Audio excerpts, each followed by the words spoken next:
எல்லாரும் சொன்னாங்க அக்கா பாசம் தான் பெருசுன்னு நிறைய பேர் பேசினாங்க. நான் கை தூக்கல. அக்கா தான் பாசம் அதிகம் வச்சிருக்குன்னு சொல்லி கை தூக்கல. அவன் சொல்ல போனா எனக்கு அவ அம்மா. பிரெக்னன்சி டைம்ல கூட நான் என் ஹஸ்பண்ட் எங்க அம்மா என்னை பாத்துக்கிட்டதை விட அவன் தான் என்னை அவ்வளோ கேர் பண்ணி பாத்துக்கிட்டான்.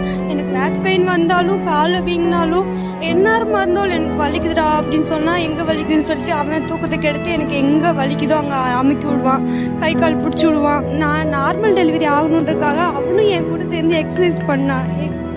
அவனும் என்ன பண்ண வச்சான். உனக்கு நார்மல் ஆகணும், நான் அவன் கூட பண்றேன்ட்டு அவனும் நானும் ஒன்னா பண்ணுவோம், ஒர்க் அவுட் பண்ணுவோம். அப்புறம் ஹாஸ்பிட்டலில் வந்து நார்மல் டெலிவரிக்கு பெயின் வந்து நான் ரொம்ப முடியாமல் அழுதுட்டு இருக்கேன்.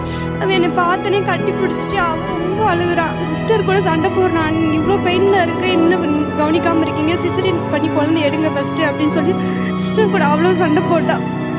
வயிற்றுக்குள்ளே இருக்கிற என் பேபி மூமெண்ட்டை அவ்வளோ ரசிச்சு பார்த்தான். எங்கள் வீட்டு அழுகு பார்க்கறதோட அவன் தான் நல்லா ரசிச்சு பார்த்தான். தம்பி வந்து அப்பாவா இருக்கிறது கூட ஈஸி, ஆனால் அம்மாவா இருக்கிறது அவ்வளோ கஷ்டம். ஆனால் உங்களுக்கு அம்மாவா இருந்து உங்களோட பிரசவம் வரைக்கும் கூடவே இருந்து பார்த்துருக்காங்க.